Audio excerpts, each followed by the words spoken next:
Le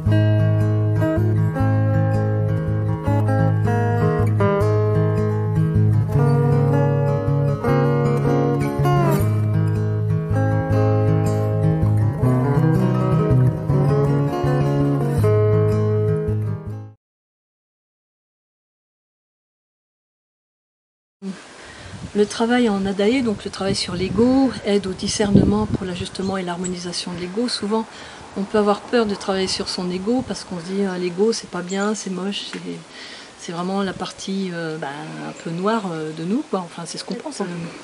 C'est très déculpabilisant. L'approche que j'ai est très déculpabilisante. En effet, j'amène les gens avec beaucoup de... C'est très simple, hein, ça se fait assez naturellement. Je mets les gens en confiance parce que moi j'ai travaillé là-dessus aussi. Tous mes beurres là, tous mes trucs beurre, les trucs beurre à l'intérieur là, j'ai travaillé dessus. Donc c'est ce qui me permet aussi de pouvoir accompagner les personnes et être à l'écoute de tous ces beurres là sans juger. Et même pas sans juger, c'est sans condamner. Vous savez comment on est vite condamné, comment on va vite condamner l'autre parce qu'il est un petit peu, t'as vu celui-là, t'as vu, t'as pas, on catégorise. On met dans des cases et tout ça, et puis c'est fini, quoi. C'est comme s'il n'y avait pas de marche arrière possible. Alors, c'est pas du tout mon truc. J'essaie de pas condamner, et du coup, les gens sont invités vraiment à exprimer les trucs, des fois, et qui diraient même pas à leur meilleur ami, hein, parce que de peur d'être jugé, justement, voire condamné. Hein, voilà. Et donc, ça se passe très très bien. Et en fait, c'est hautement déculpabilisant. Parce qu'on est tous dans le même bain. On fonctionne tous pareil à ce niveau-là. Je porte ça, quoi, de vous inviter et je force pas non plus la baraque. Allez, pas du tout. Ça se fait en fonction de vous, de là où vous en êtes, justement par l'écoute. L'écoute qui permet d'être à l'écoute de là où vous en êtes, de là ce qui se dit, de là ce qui se passe, mais sans vous tirer. Mais merde, tu vas dire ça, tu vas dire ça. Par contre, c'est un travail d'honnêteté. Donc voilà. Donc si on tourne autour du pot, moi j'aide un petit peu à, en effet, aller un petit peu plus vers le truc qui est en train de s'exprimer là, sans jamais vous culpabiliser.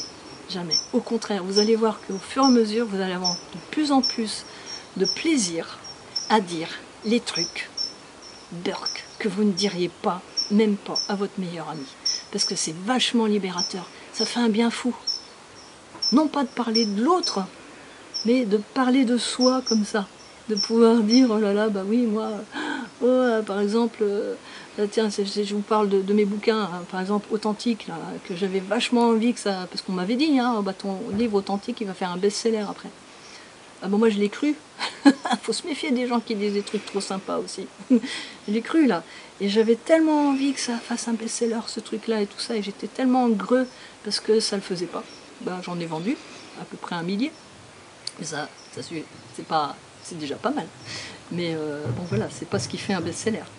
Et du coup, c'était plein de greux à l'intérieur. Et j'avais peur d'exprimer ça, d'exprimer ma colère. Je l'ai beaucoup exprimé, mais j'arrivais pas à exprimer ce que j'avais derrière, tous les ressentiments que j'avais, et je me suis fait juger quand je le disais, je me suis fait condamner même, mais vraiment quoi. Et je me suis retrouvée toute seule, comme une merde. Et j'ai perdu beaucoup de clients aussi à cause de ça, à cause de cette colère, à cause de ce ressentiment que j'avais. Donc vous voyez comment énergétiquement, quand on est en colère, même si apparemment comme ça allait, hein, énergétiquement, c'était repoussoir. Voilà. En fait, c'est repoussoir. Quand on a un excès de besoin, de désir de quelque chose, quand on est dans l'excès, quand ça nous mène à des tendances, à des comportements qui sont excessifs aussi, même si on n'en a pas conscience, on n'a pas conscience que c'est excessif. Ça se voit pas forcément comme ça, mais il y a quelque chose qui... Et c'est repoussoir. Voilà. Si vous avez vraiment envie de travailler là-dessus parce que vous sentez qu'il y a quelque chose qui ne fonctionne pas, pourtant vous faites tout bien, vous faites tout comme il faut et tout ça. Vous avez l'impression que ça devrait fonctionner, quoi. Mince, merde. Et peut-être que, justement, à l'intérieur, il y a quelque chose à l'intérieur de vous qui fait tellement greux, vous ne vous rendez même pas compte. Mais c'est repoussoir et ça va à l'inverse de ce que vous voulez. Et là, vous voyez, je vous ai parlé de la loi de l'attraction. Et bien là, on est dans la loi du repoussoir. Voilà. Et c'est pas moi qui vais vous culpabiliser là-dessus, parce que je sais trop comment ça fonctionne. Et si vous avez envie d'être accompagné là-dedans, alors venez me voir.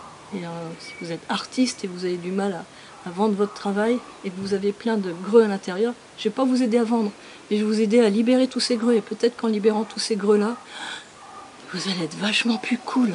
En fait, c'est ça. On apprend à être cool, à se déculpabiliser. Et plus on se déculpabilise, et plus on est cool avec soi-même. Et du coup, on est aussi plus cool avec les autres. C'est ça la coolitude, c'est ce travail sur soi. C'est à ça que ça mène.